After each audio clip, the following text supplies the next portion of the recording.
This is a Barracuda, and this is SeaWorld San Antonio. And today, the two combined to create an all-new family inverted coaster called Barracuda Strike. That's right, ladies and gentlemen, some exciting things are coming to SeaWorld San Antonio, as today on October 14th, 2025, it has finally been revealed, the brand new B&M inverted coaster that is coming to the park in the spring of 2026. Now, you may have seen a video that I dropped back in June, I believe on June 30th, earlier this year, talking about a brand new B&M coaster that was supposedly coming to San Antonio.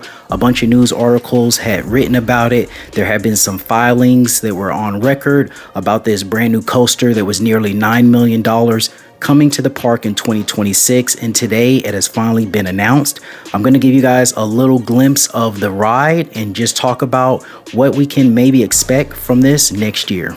Now, if you know anything about SeaWorld San Antonio, you'll know that they love to do family rides, and that's going to be no difference with Barracuda Strike. I did say that I thought it may be like Phoenix Rising at Busch Gardens Tampa, or Busch Gardens Williamsburg's Big Bad Wolf, The Wolf's Revenge. So we don't know if it's going to be exactly like those rides, but once I go over some of these details, we'll be able to compare and contrast and see what we think may be similar and what may be different. Now, with this new inverted coaster, SeaWorld says it will go up to 44 miles per hour, feature a 90-foot lift hill, and have 1,800 feet of track.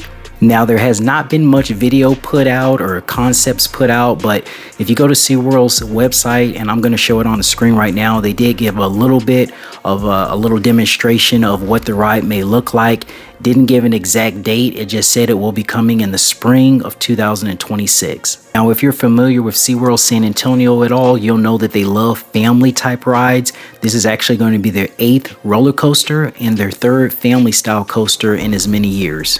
Now, if you aren't familiar with what an inverted coaster is, it's basically going to be where the track is above riders' heads. So you're going to be below the tracks and your feet can freely hang. This is going to be something similar to the Great White, which is already at SeaWorld San Antonio, or the newly named Chupacabra at Six Flags Fiesta Texas. In the press release, SeaWorld San Antonio did give a description of the ride. I'm not going to read the full thing, just want to read a quick snippet. Delivers high-speed thrills for guests of all ages, featuring sharp turns, dramatic drops, and an exhilarating sensation of gliding above the park's iconic water ski lake. So if you've seen any of the construction or been out recently to Howl-O-Scream or just the park in general, you'll see that they're doing a whole bunch of construction right underneath Steel Eel and over the lake and Wave Breaker as well. Now, SeaWorld does love doing family coasters, so again, they said this will be for family of all ages.